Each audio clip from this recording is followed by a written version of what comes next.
Hello, everyone. Uh, Today we're going to talk about the classical period. We finished talking about the Baroque and some of its characteristics, and today I want to go into the classical. Uh, I, I'm going to give you a little more time on this period. Uh, I may have two assignments that are going to be tested, but I haven't decided that. I'll let you know. What I'm thinking about is we've come to what I consider the apex of musical development. We've gone through the Middle Ages from the 4th century right on up to the 13th, and then we had a little bit of the Ars Nova, then the Renaissance and the Baroque, and now we ease into the classical period. I've used the analogy of a pendulum swinging back and forth. We went from church domination in the Middle Ages to secular music in the Renaissance, back to church influence in the Baroque, and now we're going back to secular influence. And it is a time where a lot of secular music will be created and a lot of musicians will come along. Having said that, I'm just going to focus on three musicians. The classical period is a short time, but in this short time, some earth-shattering developments will occur. It's my opinion, and I think others, that the classical period is the point where music no longer ceases to be just an art form, but it becomes all-encompassing as far as art and even science. It's a means of expression, but it's also a tool of worship.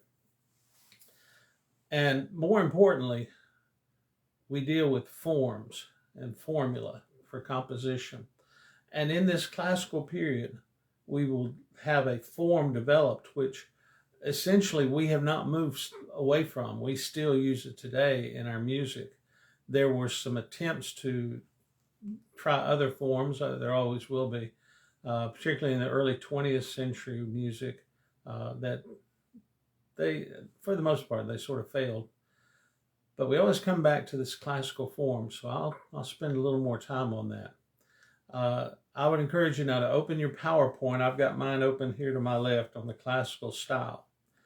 And we're going to go through this PowerPoint in this lecture and focus on, like I said, three composers. But before we do that, let me give you a little background information of this period. First of all, we're dealing with about 1750 to roughly 1820.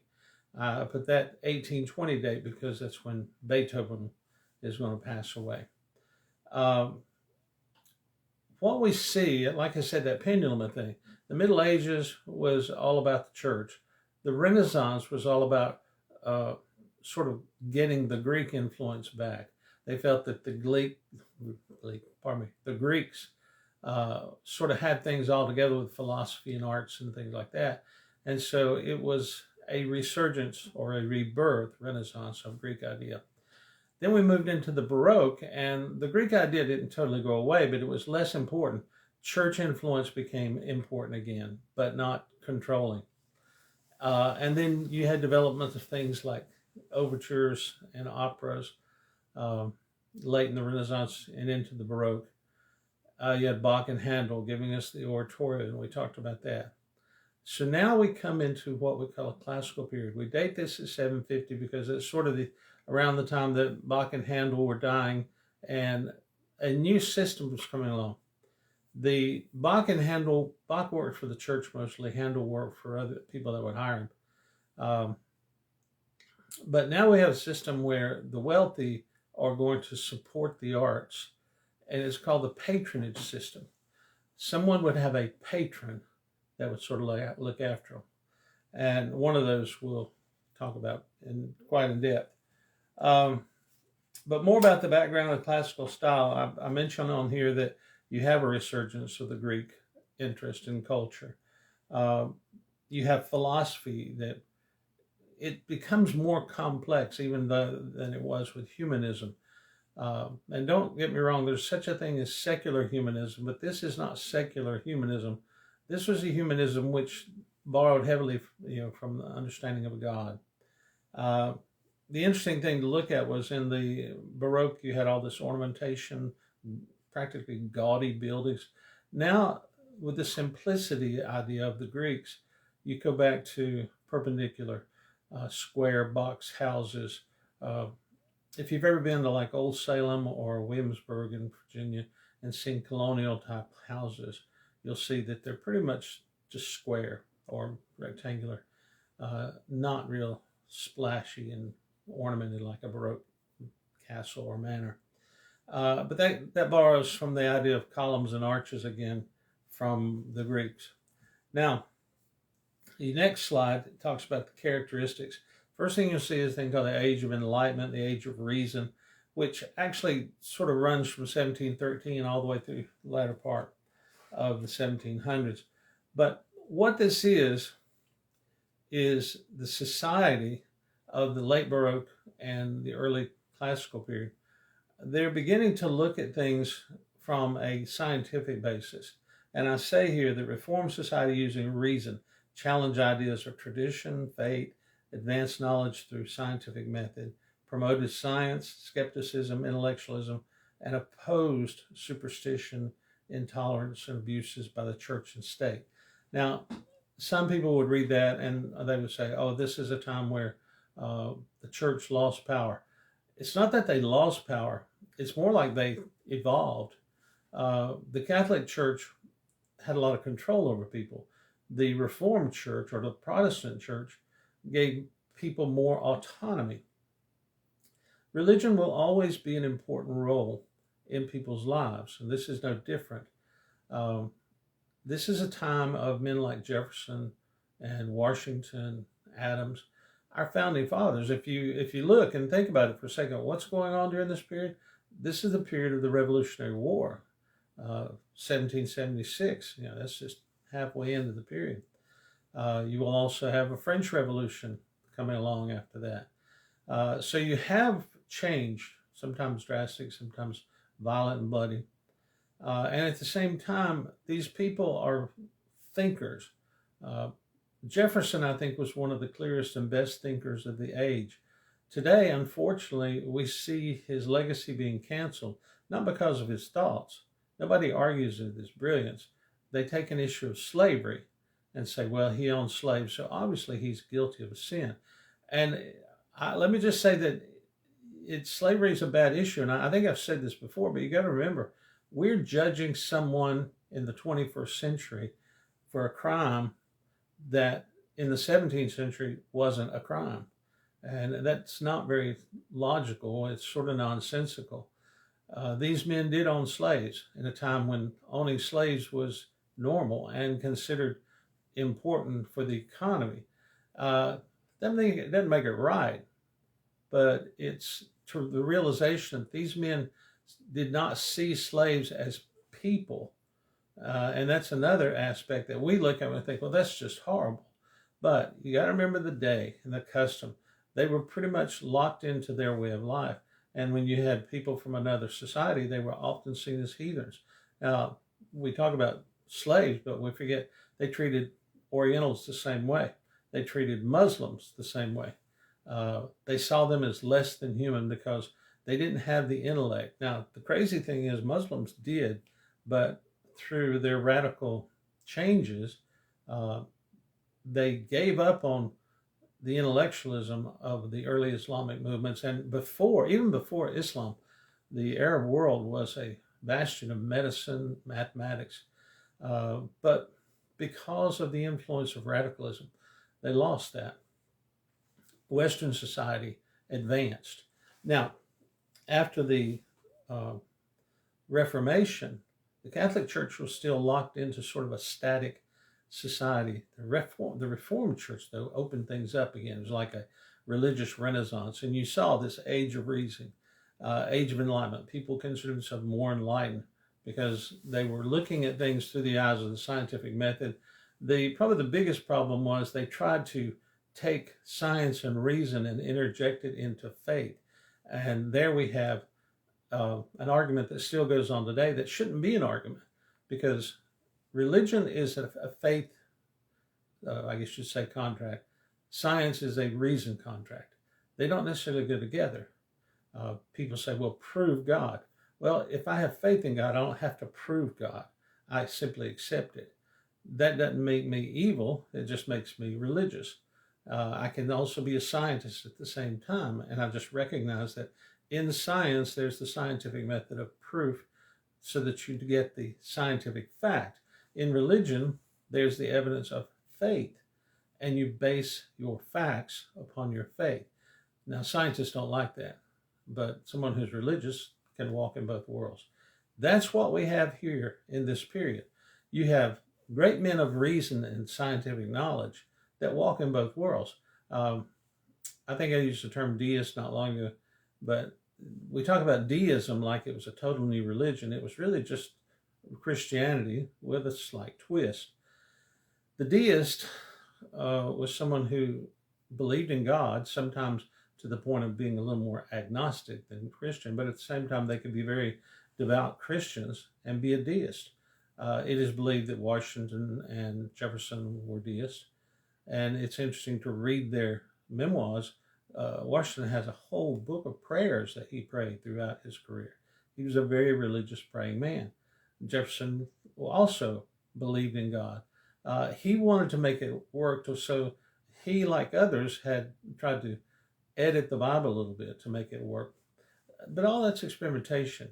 Try not to be a historian who looks at history and tries to make it as simple as you can to understand it, because history is not simple. It is a complex arrangement of thought and action with people. Now, having said that, we're back to this period. The other thing they do, and I think it's interesting to note, is remember Descartes with his idea of I think, therefore I am, the error cogito sum.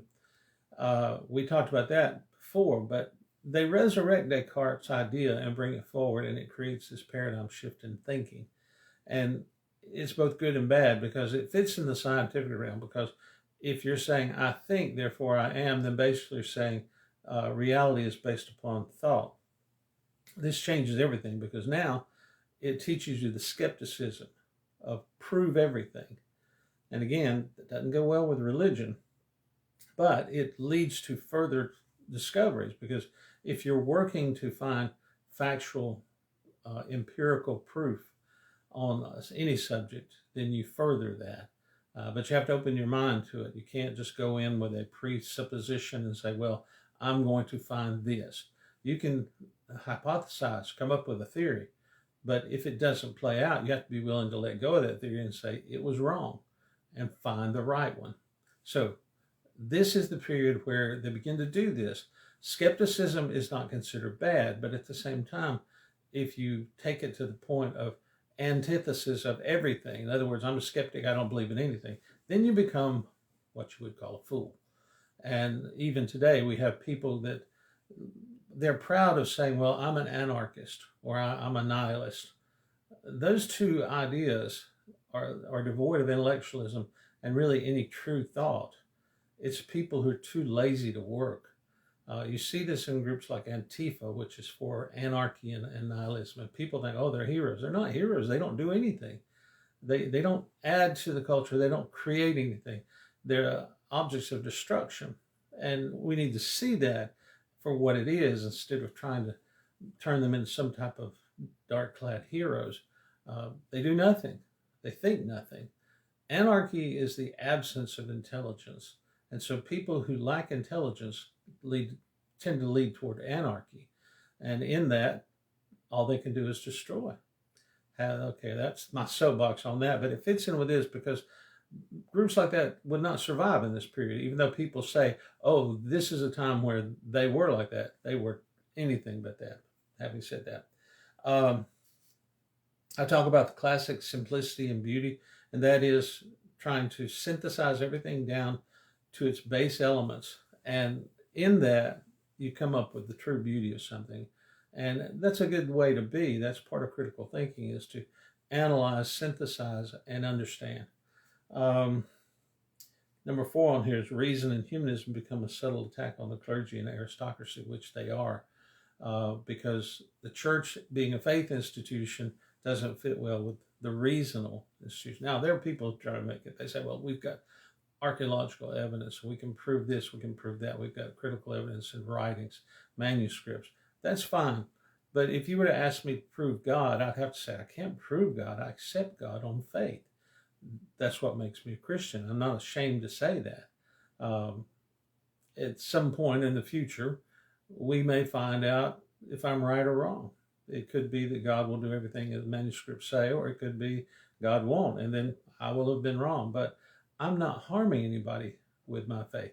The early church did, because they tried to force people into a faith stance. That's where things like the Inquisition came in, as they tried to force people to say what the church wanted them to say. But that's a different lecture. Themes of empowerment of the common man, they come back. This was a Renaissance thought, by the way. Remember the Greeks. Well, they bring it back here in this period. The idea of class envy was not prevalent. It wasn't so much envy as recognition that there were people who considered themselves better simply because of their status. And that will lead to revolution. You empower the common man, but it's hard to empower the common man if you have a king saying, well, I will always be smarter and better than you. And based on nothing more than the fact that they say, well, I have different blood. And we know that's silly. So this era of revolution leads to a spirit of freedom.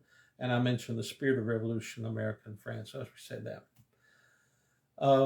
On the next slide, you'll see the other popular themes such as heroism and patriotism. Anytime you have revolution, you got to develop heroes and patriots, because for a revolution to succeed, you need to create a hero, someone who is leading and heroic. And then the patriot are the people who follow, sometimes blindly.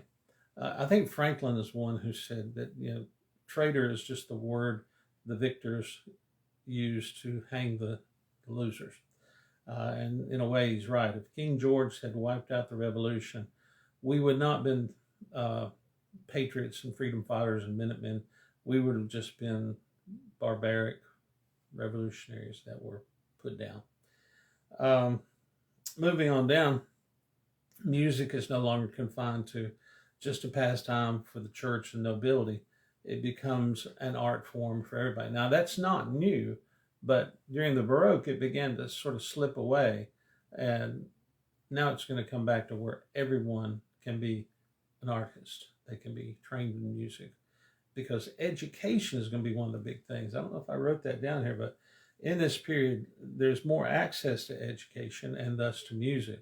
Now, having said that, there is a contradiction in that the education didn't quite come all the way down to the common man as they wanted it to, and not because they weren't trying. Schools were built, but a lot of the education was out of reach because a lot of these people lived in the woods, in the boonies, in the mountains.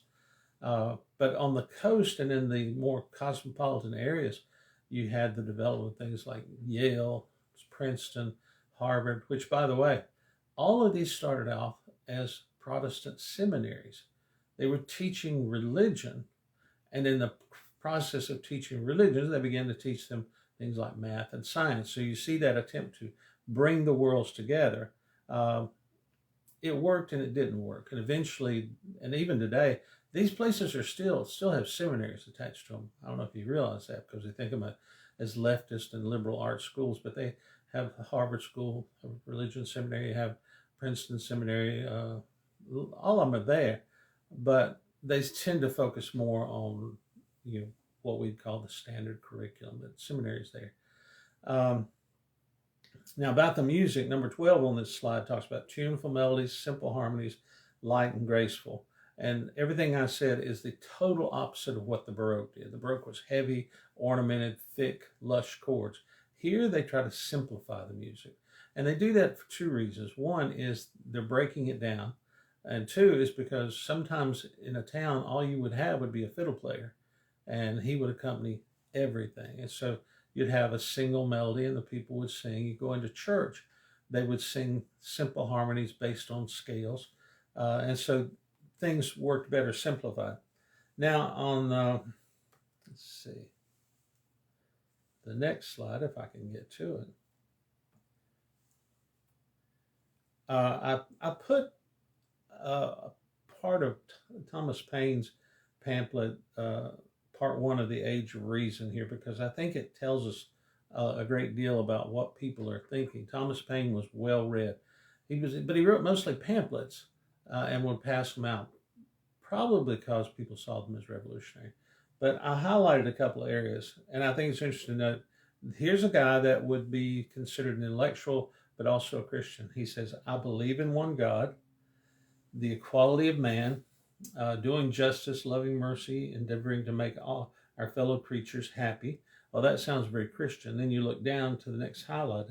All national institutions of churches, whether Jewish, Christian, or Turkish, appear to me no other than human inventions set up to terrify and enslave mankind and monopolize power and profit.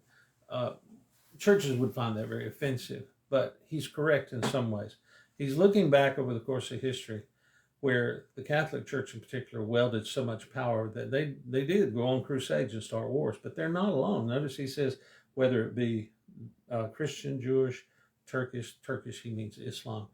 Because as I told you one time before, during the age of the Crusades in the, say, roughly 10th through 13th century, the Christian church led 5 crusades. Some would say maybe 6. The Muslim religion led over 1,100 crusades. We never talk about that because, well, one, we don't want to offend them. I'm not sure why it's okay to offend Christians but not Muslims, but they invaded Europe 1,100 times, reaching as far as Paris, occupying parts of Spain for centuries, and even to the gates of Vienna in Austria. But you don't hear a lot about that. So religion was a spur for warfare, all in the name of redeeming God. But after a while, the people who went on these crusades came back and they said, this is all a lie, and it turns God into a liar, because Jesus said, turn the other cheek and pray for those who hate you, pray for your enemies. He didn't say go and chop their heads off and boil their children in oil.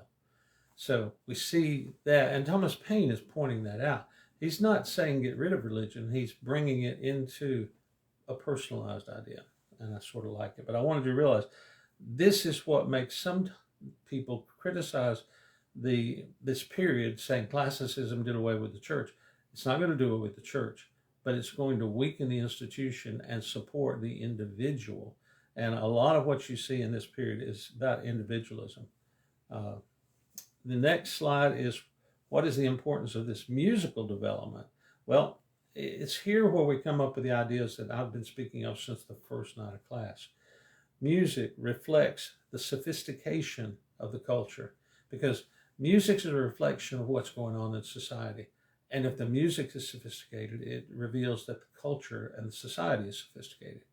If it's just people beating on a hollow tree or clanging cymbals together, then you know that's a pretty unsophisticated group.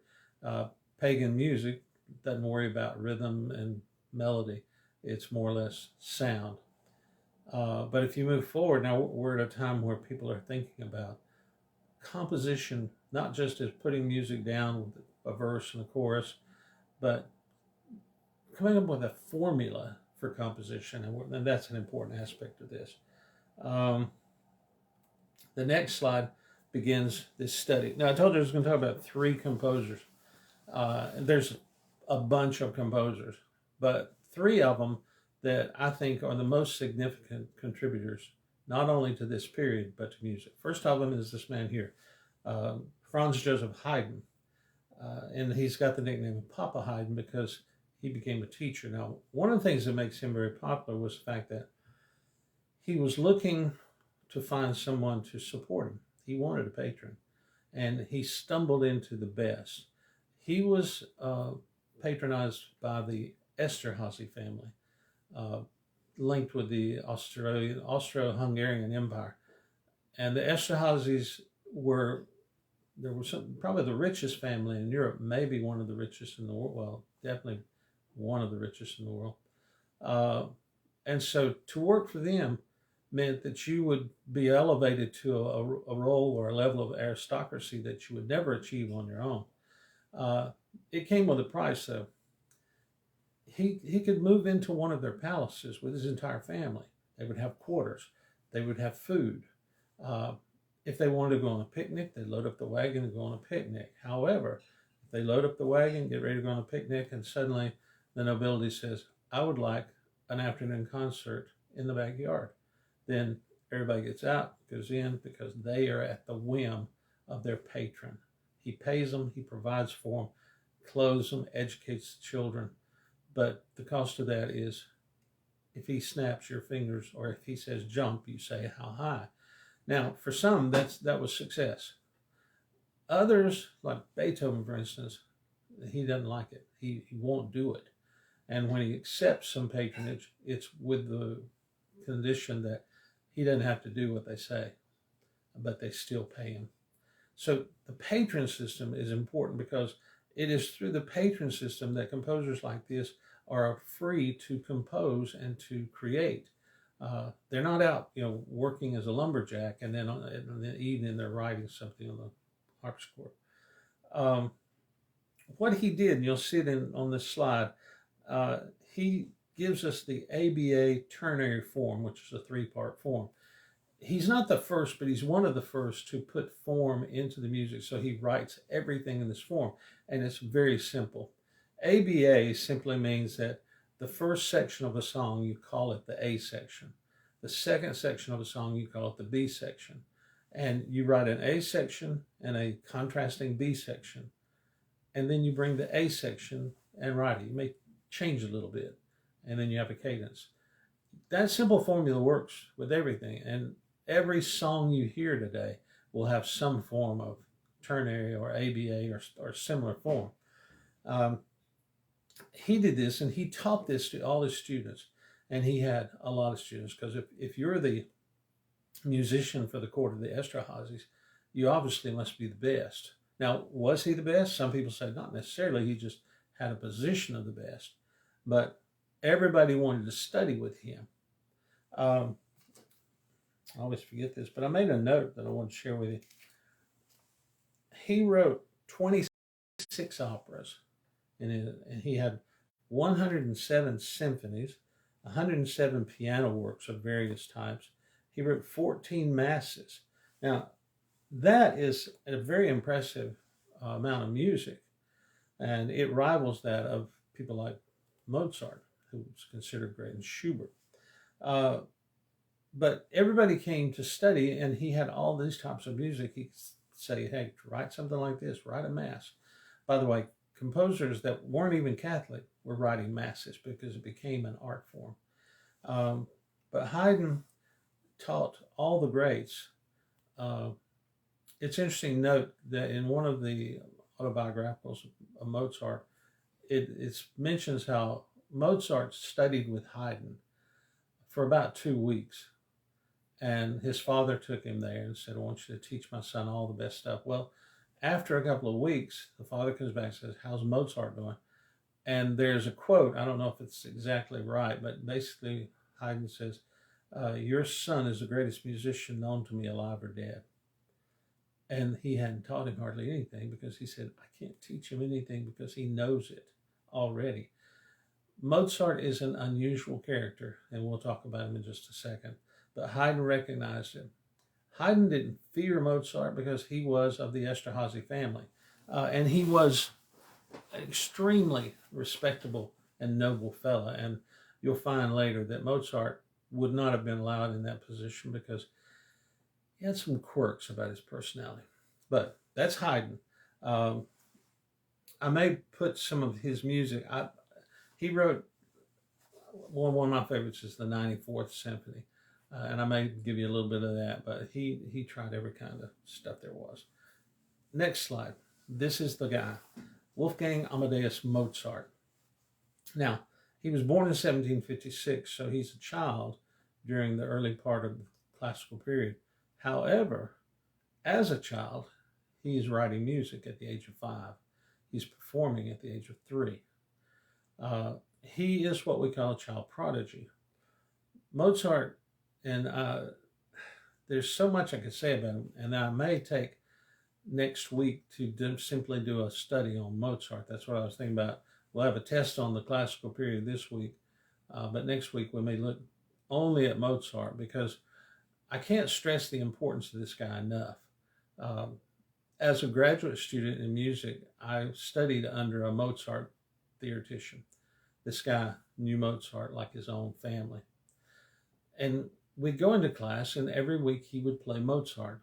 And I made the mistake one week. I said, "Are we going to listen to anybody besides Mozart?" And he looked at me as if I'd kicked him in the leg and slapped him in the face. He said, "We don't need to listen to anybody but Mozart." And I thought, "Oh, yeah, Mozart again." I wasn't a fan of Mozart at the time. Even today, some of his music I really enjoy, but some of it I can take it or leave it. And that makes me an evil musician because you don't blaspheme Mozart. I learned that a little too late. But it did force me to look at this man. I looked at his personality first, and I thought, he's a little bit quirky and not very respectful. But then I began to look at his music. I sang the lead in one of his operas in a production in San Marcos, Texas, with the Austin Symphony. And I had the lead tenor role. And it was doing that, I suddenly realized, I thought, this is no accident. It's intentional. It's symmetrical. It's balanced. And by the way, it's beautiful. And it was the opera, The Magic Flute, which was his last opera. But I began to look at other stuff, his symphonies, and what had been there before as just string music. Now I began to look at it as an equation. And everything is balanced. Every note was perfect. It's like, that's there because it has to be there. It fits. And you take it for granted. Sometimes you're thinking, well, he wrote down a pretty song. But it's almost like his brain was a computer that figured it out and then put it on paper. Mozart is known for having all these compositions with no corrections. And that freaked people out because if you ever seen Bach, Handel, Beethoven, there's music scratched out all over the place in first and second attempts. He didn't. You will learn, like I say, if I get this biography put together, that at the age of 3, he was playing what he heard. He heard his sister playing, he went up and played it. His father freaked out. How does he do that? By the time he got to 5, he was creating on the piano. His father was sitting there writing it down for him because he couldn't read or write. By the age of 8, he had written his first symphony. Not a big deal, but it was a symphony for an 8-year-old. And he wrote it.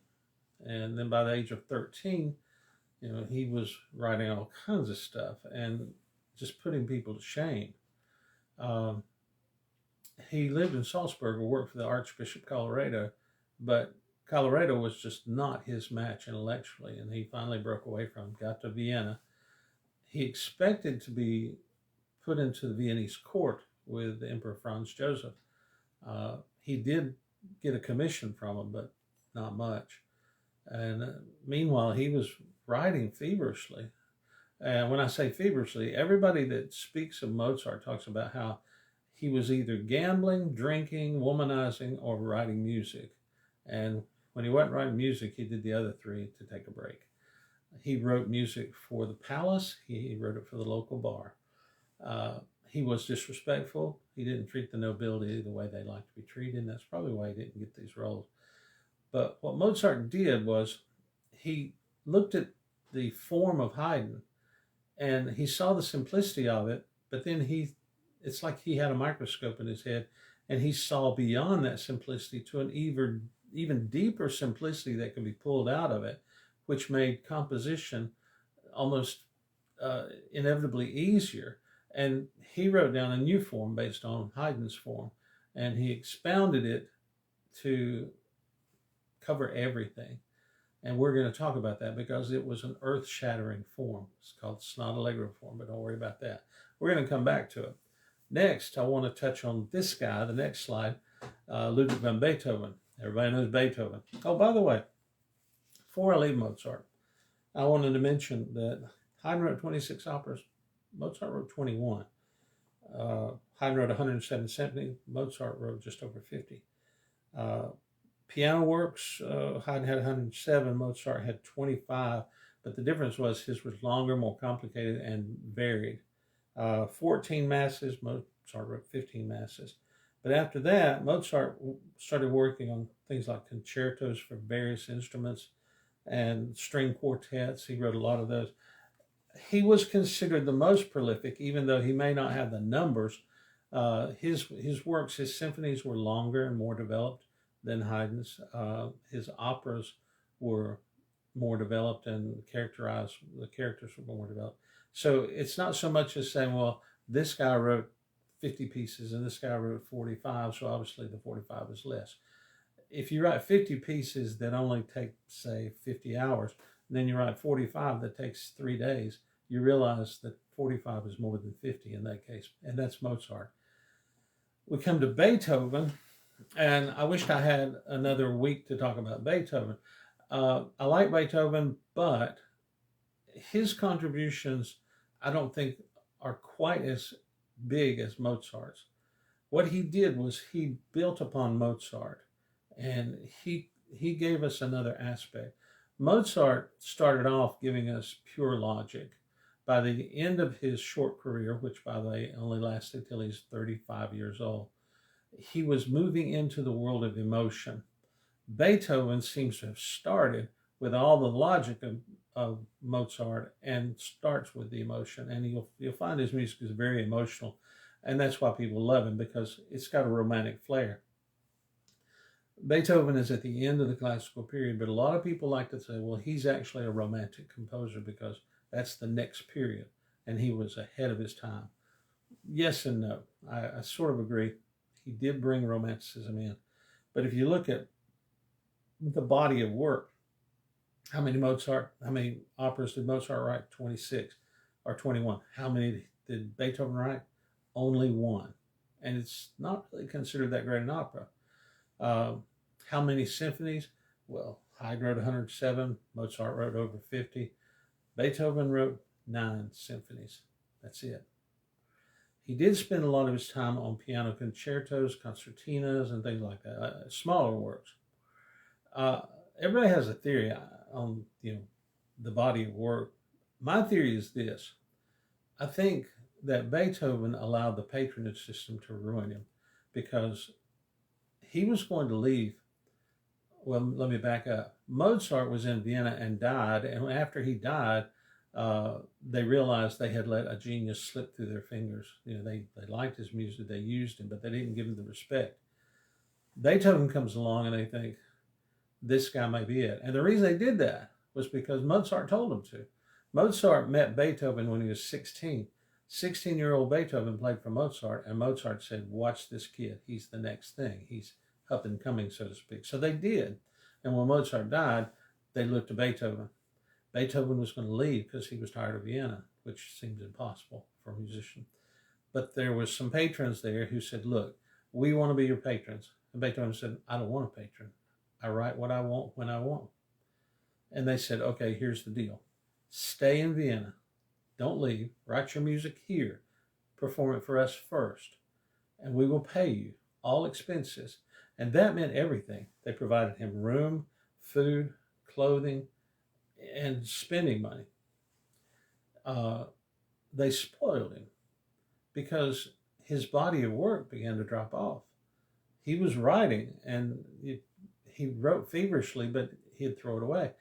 They found an apartment where Beethoven had lived in, and they were going to go in and fix it up, and they started taking the wallpaper down. They found that there was music written on the walls. There was music written under the furniture. And they said, these are pieces of air when Beethoven was here. What is this? And they brought in people that said, this is part of a symphony. This is part of a concerto. He would run through the paper, and rather than get up and go get more, he would just turn around and write it on the wall so he could see it and remember it. He had a voracious temperament. He was constantly firing people. He'd have maids that would bring him his food. If he didn't like it, he'd throw it at them. There's anecdotal stories where he'd go to restaurants, he'd order cold soup. If it was too cold, he'd throw it at the waiter. If it came back too hot, he'd throw it at the waiter. And he never paid for anything because he didn't have to. He just put it on my bill. If he wanted a new suit of clothes, he'd go to the tailor, put it on my bill. They moved him around from place to place in Vienna because he would mess up an apartment, never clean it. And if somebody's in there, he didn't want them there, and then he'd just move to another apartment. You would sort of call him a spoiled brat, so to speak. But at the same time, he did have a genius for writing. We know the tragedy. He went deaf. And by the time he had finished his 6th symphony, and that's 6 out of 9, he couldn't hear. So symphonies number 7, 8, and 9, with ninth being probably the most famous, and they say one of the greatest symphonies of all time, he never heard it except in his own head. He continued writing concertos and things like that, never heard them. But he could write because he had that rare ability to hear it in his mind. And then when he would look at it on paper, he would make corrections that he couldn't hear. It's an amazing story. There's personal anecdotal stories about how his brother married a woman and he called her a whore first time he met her. And the brother was all upset. They had a son, and Beethoven said, "That's not your child, it's mine." And everybody got upset. When his brother died, he forced his brother on his deathbed to sign his son over to him and not to his mother. And he took it to court, and the court agreed. They gave the son to Beethoven. The child ran away from home constantly, and the police were bringing it back to Beethoven, who would beat him, force him to go to church. Meanwhile, Beethoven is talking about be pious, go to church, and he's out having affairs with his students. A bit of a hypocrite. The final straw came when the woman had another child. It was a daughter, and she named the daughter Ludwiga. And they went to court, and before she had the child, Beethoven said, "This woman is a whore. I know because she's with child now." Now, how he knew that, nobody knows, but they asked her, she said yes, and so they gave permanent custody of the son to Beethoven. Now, the mystery is, how did he know she was pregnant, and why did she name him after Beethoven? Put two and two together, maybe the children were Beethoven's, but you'll never know. But it makes for an interesting story, and that's part of his life. It's one more interesting life. When the French conquered Vienna, he wrote music and performed for them. People thought, well, that was wrong. But anyway, I can encourage you to read biographies of Beethoven. You won't be bored. But musically, he is a giant for what he gives us in terms of dynamics, a range of instruments. He plays the piano. Mozart played the harpsichord mostly. He brings the piano into vogue, and that's a big deal for the Romantic period. So let's move to the next slide. Here is the Sonata Form that we credit Mozart with. You'll notice something. 1, 2, 3. It has 3 parts. The 4th part was added later, but Mozart's credited with this. Now, ABA or ternary form, 3-part form, is simple. Mozart takes it and he expands it. He plays the first theme or the melody. That's what Haydn would have done. But then Haydn would have gone and played the first theme with a new key. And then Haydn would have gone back and played the first theme again in its original key. And that was what he did, and it worked. The smaller works.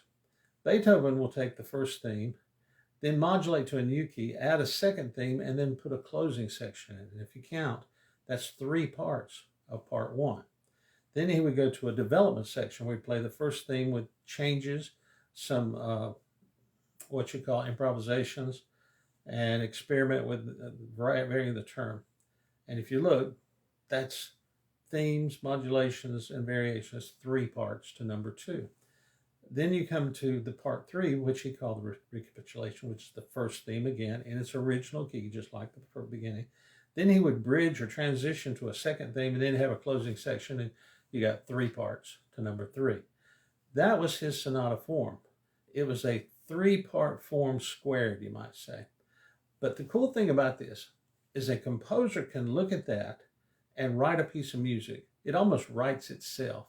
All you need is a melody. And from there, you take that melody, you want to change keys, you have a formula for following a minor key nearby, or you can go up to a major key. Every musician knows this. The only place that's really not planned out is the development, where you have some modulations in the new keys, you can do that, but then you have some variations. And oddly enough, in most of Mozart's works, the development is the biggest part because he loved to create variations. But then he'd come back to a recapitulation section and just do it and come to a closing. Now, later, and it's rumored that maybe Beethoven added the Coda, because it is a closing section, what we call a cadential section in the original key. Now, that word cadential is important because sometimes they call it a cadenza, and Beethoven loved to take an ending and stretch it out. So sometimes in his works, the development or the number 2 section was big, but then the coda was almost as big as the development because he would just end with a flourish and play and play and play and play.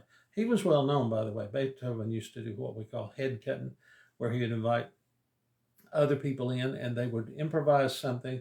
They'd play a piece and then improvise, and nobody could beat Beethoven. He would play pieces, note for note, vary them, and then improvise and just blow people out of the water. He was that good. But this form right here is probably the key to the classical period. What you're looking at is a form that allows any musician who understands the concept of keys and modulations and improvisation can write a piece of music that is pretty successful and beautiful. This will make its way in the Romantic period, and you're going to see that where I focus on 3 composers here, in the Romantic period, I can't even tell you how many people that we can focus on. I usually choose about 12 that are primary major composers, and I feel bad because I know I'm leaving out at least 10 more that could be. They all, I think, and this is just me, but I think were inspired by this. It was a way to write beautiful music. Now, after that, next slide is the classical symphony.